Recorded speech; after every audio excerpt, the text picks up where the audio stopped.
GIT की smart class में आप सबका स्वागत है। और फंडामेंटल की इस क्लास में हम लोग पढ़ने वाले हैं विंडोज के कुछ ट्रिक के बारे में। जैसे कि इसमें लिखा है कि जब भी हमारा विंडोज 10 स्लो काम करता है तो उसके लिए हमको कुछ स्टेप फॉलो करना होता है।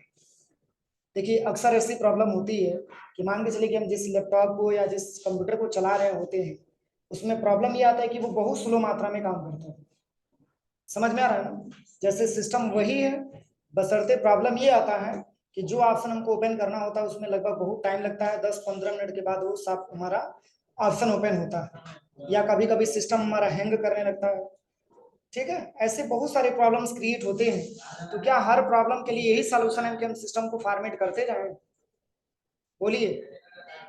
अगर हम सिस्टम को फॉर्मेट करेंगे तो उसमें प्रॉब्लम ही होती है कि उसमें बहुत सारे ऐसे पार्ट्स होते हैं, चाहे बहुत सारे इसमें प्रॉब्लम्स क्रिएट हो जाते हैं, जो कि हमारे सिस्टम में बहुत सारे ऐसे प्रॉब्लम हो जाते हैं जिसके वजह से हमारा सिस्टम सही तरीके से काम नहीं कर पाता। इसलिए इसमें इतना सारा स्टेप हम बताएंगे, उस स्टेप को फॉलो करके अपने कंप्यूटर में उस स्टेप को पूरा तरीके से चला करके आप अपने सिस्टम की परफॉर्मेंस को सही कर सकते हैं। समझ में आ रहा है ना? जैसे मोबाइल में भी ऐसा प्रॉब्लम होता है ना कि मान के चलिए कि मोबाइल में जैसे कोई ऑप्शन ओपन कर रहे हैं, वो जल्दी ऑप्शन हमारा ओपन नहीं हो रहा है, या कभी कभी मान के चलिए कि हैंगिंग की प्रॉब्लम आती है। ऐसे कभी कभी बहुत सारी प्रॉब्लम्स क्रिएट होते हैं। तो ऐसे केस में हम मोबाइल को फॉर्मेट ना करें, हम अपने कंप्यूटर को फॉर्मेट ना करें, कुछ स्टेप को फॉलो करके और उसकी परफॉर्मेंस को हम चेंज कर सकते हैं। ठीक है, तो इसमें जो स्टेप आपका लिखा हुआ है, इसमें पहला स्टेप है, करे कि ओपन टास्क मैनेजर।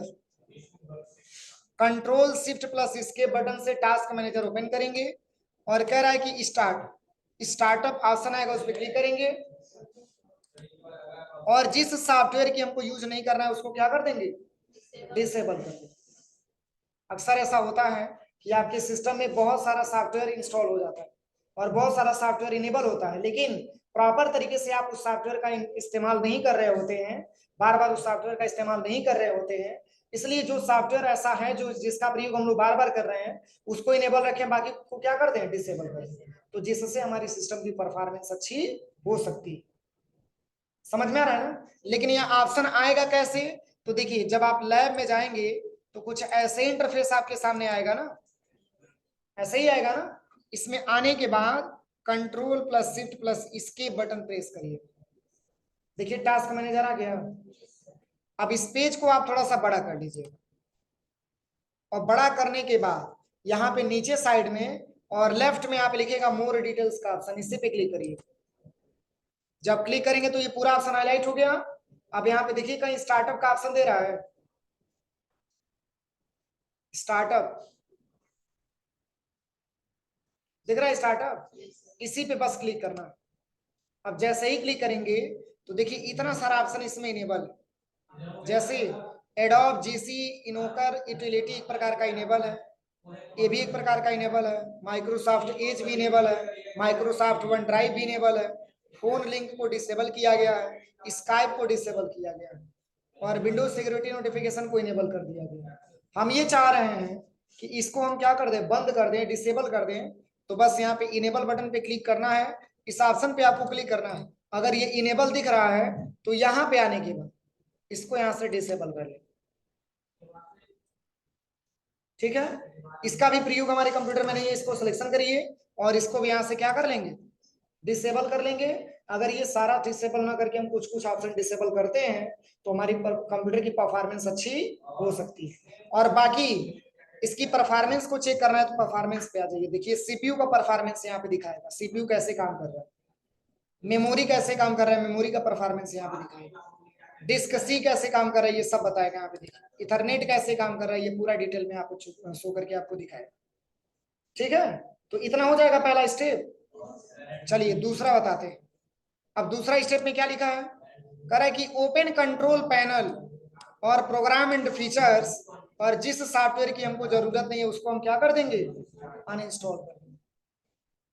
जैसे मान के चलिए आपके लैपटॉप में आपने नया लैपटॉप लिया, उसमें आपने एमएस ऑफिस रख लिया, टाइपिंग मास्टर आपने रख लिया, टैली सॉफ्टवेयर आपने रख लिया, कोरल ड्रा सॉफ्टवेयर आपने रख लिया, फोटोशॉप आपने रख लिया। ठीक है, ऐसे बहुत सारा सॉफ्टवेयर आपने इंस्टॉल कर लिया और अभी आपका बेस है कि फंडामेंटल आपको तैयार करना है। तो फंडामेंटल में आपका टाइपिंग मास्टर इंपॉर्टेंट है, टाइपिंग आपकी जरूरी है। अभी तो आपको स्टार्टिंग में तो कोरल ड्रा की आवश्यकता नहीं ना आएगी, तो फिर भी अगर आप अपनी कंप्यूटर में कोरल ड्रा इंस्टॉल करके रखे हैं तो वो जगह लेगा कि नहीं लेगा? बोलिए, लेगा ना? तो जब वो जगह लेगा तो इस केस में आपका सिस्टम सही तरीके से काम नहीं करेगा। इसलिए अगर आपको केवल टाइपिंग मास्टर की ही आवश्यकता है तो केवल टाइपिंग मास्टर एमएस ऑफिस रखिए, और बाकी जरूरत नहीं है तो उसको क्या कर दीजिए, अनइंस्टॉल करिए, और फिर बाद में जब आप उसकी रिक्वायरमेंट आएगी तो फिर बाद में आप उसको इंस्टॉल कर लीजिए। समझ में आ रहा है ना? तो इसके लिए हम सबसे पहले कंट्रोल पैनल में ओपन करेंगे। तो कंट्रोल पैनल ओपन करने के लिए मैंने बताया था क्या करिएगा, सबसे पहले यहाँ पे सर्च पे आना है और यहाँ पे लिखना है क्या, कंट्रोल पैनल। बस केवल कंट्रोल लिखेंगे तो भी कंट्रोल पैनल ओपन हो जाएगा। ठीक है, अब इसमें आना है आपको प्रोग्राम एंड फीचर्स वाले ऑप्शन में, यहाँ पे आ जाना। देखिए इसमें पूरे सॉफ्टवेयर का नाम दिख गया, और जिस सॉफ्टवेयर की हमको जरूरत नहीं है उस पर हम क्लिक करेंगे और राइट क्लिक करेंगे और इसको हम यहाँ से अनइंस्टॉल कर देंगे।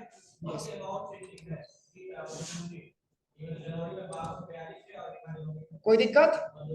तो वैसे आप लोग ये लैब में ट्राई मत करिएगा, मैं बता दे रहा हूँ तो वैसे समझ लीजिए, क्योंकि लैब में वही सॉफ्टवेयर डाला जाता है जिसकी आपकी रिक्वायरमेंट होती है, बस केवल चेक कर लीजिएगा आप लोग। ठीक है,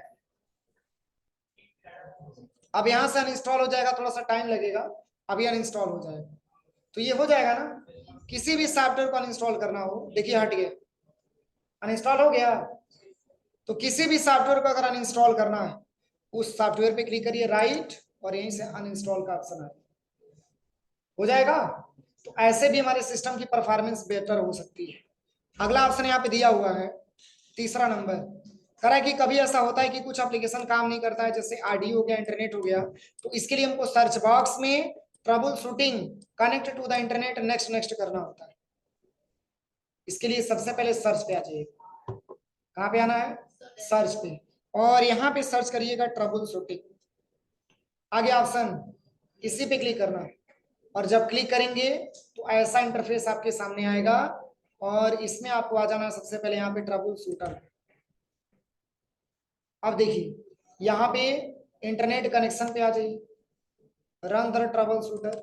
अभी यहाँ पे नेक्स्ट नेक्स्ट ऑप्शन इसलिए नहीं आएगा क्योंकि आपके सिस्टम में नेट चल रहा है प्रॉपर तरीके से, इसलिए अगर कोई इशू रहता, कोई प्रॉब्लम रहता तो यहाँ पे डिटेक्ट करके बता देगा कि किस वजह से आपके सिस्टम में इंटरनेट नहीं आ रहा। या फिर मान के चलिए कि जैसे यहाँ पे क्या बोलते हैं, यहाँ पे अगर इंटरनेट कनेक्शन मैंने जांच कर ही लिया, ऑडियो चेक करना है तो यहाँ से ऑडियो भी चेक कर सकते हैं। देखिए इस पे क्लिक करिए, अगर ऑडियो नहीं आ रहा है, ऑडियो नहीं काम कर रहा है, तो आप यहाँ से इसको चेक कर सकते हैं कि क्या प्रॉब्लम है कि हमारे सिस्टम में ऑडियो नहीं बज पा रहा है। तो कोई भी ऐसी प्रॉब्लम है तो आप इस प्रॉब्लम को यहाँ से जांच कर सकते हो, हो जाएगा। बोलिए, तो 3 स्टेप में किसी को कोई प्रॉब्लम? मात्र अभी मैंने 3 स्टेप पढ़ाया, कोई दिक्कत है किसी को? अब चलिए चौथा बताएं। देखिए आपने देखा होगा कि कभी कभी सी ड्राइव पूरी तरीके से रेड कलर में हो जाता है, पूरा भर जाता है सिस्टम में। कभी आप चेक करिएगा, जैसे आप विंडो प्लस ई दबाएंगे दिस पीसी ओपन करने के लिए, तो यहाँ पे जैसे ही दिस पीसी पे क्लिक करेंगे तो यहाँ पे एक लोकल डिस्क सी मिलेगा, ये कभी कभी बिल्कुल भर जाता है और ये कभी कभी रेड हो जाता है। तो भरता है तो इसमें कुछ अननेसेसरी फोल्डर, कुछ अननेसेसरी फाइलें इसमें जगह बना लेती, जो हमारे सिस्टम को सही तरीके से चलने नहीं देती। तो इसके लिए यहाँ पे लिखा हुआ है कि डिस्क क्लीनअप पे क्लिक करना है, कह रहा है कि दिस पीसी पे क्लिक करेंगे, लोकल डिस्क सी पे जाएंगे और राइट क्लिक करेंगे, प्रॉपर्टीज का ऑप्शन मिलेगा, डिस्क क्लीनअप पे क्लिक करेंगे और ऑल फाइल को सिलेक्शन कर लेंगे और क्लीनअप पे चले जाएंगे और सिस्टम फाइल का ऑप्शन मिल जाएगा, पूरे फाइल को सिलेक्ट करेंगे, मोर ऑप्शन पे आ जाएंगे और system restored and shadow copy पे क्लिक करेंगे और क्लीनअप पे क्लिक कर देंगे और डिलीट कर देंगे। डिलीट फाइल ऐसे करने से हमारे सिस्टम में जितने भी अननेसेसरी फाइल होते हैं वो क्या हो जाते हैं, डिलीट हो जाते हैं। समझ में आ रहा है ना? तो देखिए कैसे करेंगे, तो सबसे पहले दिस पीसी ओपन करने का शॉर्टकट की क्या है, जैसे देखिए आपके सिस्टम पे दिस पीसी अगर दिखा रहा है तो विंडो प्लस ई दबाने की आवश्यकता नहीं है, दिस पीसी ओपन कर लीजिए, स्पीच को बड़ा करिए, लोकल डिस्क सी दे रहा है ना, इसी पे माउस का राइट बटन दबाइए, क्या करना है, माउस का राइट बटन दबाना है और यहाँ पे आ जाना है प्रॉपर्टीज पे, कहाँ पे आना है, प्रॉपर्टीज पे, और प्रॉपर्टीज पे आने के बाद यहाँ पे डिस्क क्लीनअप पे आपको क्लिक करना है। ठीक है। और डिस्क क्लीन अप करने के बाद यहाँ से पूरे फाइल को हम सिलेक्शन कर लें। पूरे फाइल को सिलेक्शन करने के बाद क्लीन अप सिस्टम फाइल पे क्लिक कर लें। ठीक है, क्लीन अप सिस्टम फाइल पे आने के बाद और पुनः हमको आ जाना है सबसे पहले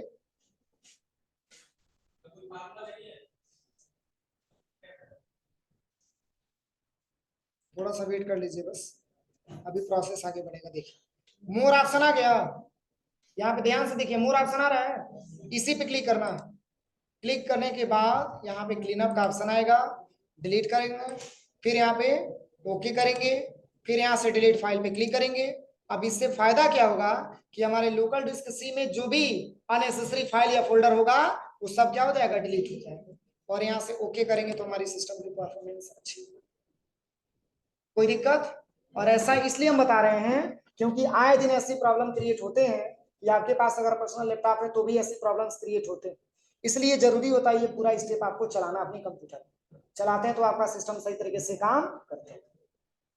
ठीक है, इसमें जो भी अननेसेसरी फाइल फोल्डर होती हैं, जो भी हमारे वायरस होते हैं, सारा क्या हो जाता है, डिलीट हो जाता है। तो कोई दिक्कत 4 पॉइंट तक? किसको किसको? चौथा देखो, पहले माउस से राइट क्लिक करेंगे, लोकल डिस्क सी पे प्रॉपर्टीज पे चले जाएंगे, फिर इसके बाद से डिस्क क्लीनअप पे आना है। डिस्क क्लीनअप पे आने के बाद सबसे पहले पूरे डेटा को हम सिलेक्शन कर लेंगे। ठीक है, पूरे डेटा को सिलेक्शन करने के बाद यहाँ पे क्लीनअप सिस्टम फाइल पे क्लिक करेंगे। ठीक है, और जैसे ही क्लिक करेंगे तो थोड़ा सा टाइम लेगा। टाइम लेने के बाद अभी दूसरा भी ऑप्शन यहाँ पे आएगा जो मैंने लिखवाया स्टेप बाय स्टेप पूरा। देखिए अभी क्लीन हो रहा है ना। अब देखिए इसके बाद से मोर ऑप्शन पे आ जाना है और इसके बाद से नीचे वाले ऑप्शन पे क्लीनअप पे क्लिक करना है, डिलीट फाइल ओके करिए और यहाँ से डिलीट फाइल पे क्लिक करिए। ये आपका डिस्क क्लीन हो जाएगा। ये प्रोसेस क्यों कर रहे हैं? क्योंकि लोकल डिस्क सी के अंदर बहुत सारी अननेसेसरी फोल्डर बने होंगे, बहुत सारे अननेसेसरी फाइलें बने होंगे, उसी को ये क्या करता है, इरेज करके हटा देता है। जब वो पहले से जगह बनाएगा तो हमारा सिस्टम सही तरीके से काम करेगा? नहीं करेगा। जब उसको हटा देंगे तो हमारी सिस्टम की परफॉर्मेंस अच्छी हो जाएगी। हो जाएगा यहाँ तक? अब चलिए पांचवा ऑप्शन में क्या लिखा है, पांचवा लिखा है क्या, रिमूव टेम्पोररी फाइल। करा है कि विंडो प्लस आर दबाएंगे और परसेंटेज में टेम्प लिखेंगे, पूरे फाइल को सिलेक्शन करेंगे और डिलीट फॉर एवरीवन पे क्लिक कर देंगे। अक्सर ऐसी प्रॉब्लम होती है कि हमारे सिस्टम में बहुत सारे टेम्पोररी फाइलें बन जाती है, उसी को रिमूव करना है। तो विंडो प्लस आर दबाएंगे और यहाँ पे क्या लिखेंगे, परसेंटेज का सिंबल लगाएंगे और यहाँ पे लिखेंगे TEMP, परसेंटेज से क्लोज करेंगे और इंटर बटन प्रेस कर देंगे। देखिए इतना सारा अननेसेसरी फोल्डर है जिसकी जरूरत हमारे कंप्यूटर में नहीं है। तो क्या अगर इतना सारा रहेगा तो हमारा सिस्टम सही तरीके से काम करेगा? तो इसकी जरूरत है ही नहीं, तो इसको हम कंप्यूटर में रखेंगे क्यों? तो सबको कंट्रोल इसे सिलेक्शन कर लीजिए और देखिए अगर आप डिलीट करेंगे तो ये रिसाइकल बिन जाकर के छुप जाएगा। तो जब रिसाइकल बिन में जाकर छुपेगा तो क्या रिसाइकल बिन कंप्यूटर से अलग है? कंप्यूटर में ही है ना, तो वो स्पेस हटेगा नहीं। इसलिए आप चाहते हैं कि मतलब रिसाइकल बिन में ना जाए तो शिफ्ट के साथ डिलीट बटन दबा दीजिए। देखिए 604 आइटम है ये, और यहां से क्या करेंगे, यस पे क्लिक करेंगे, कंटिन्यू।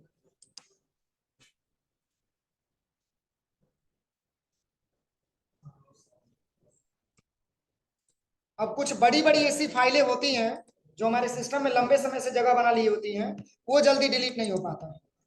मोबाइल में भी तो ऐसा होता है ना, जैसे मान के चले कि कुछ बड़ी फाइलें हैं जो पहले से अगर जगह बना ली हमारे कंप्यूटर में चाहे मोबाइल में, वो जल्दी नॉर्मल तरीके से डिलीट होता नहीं।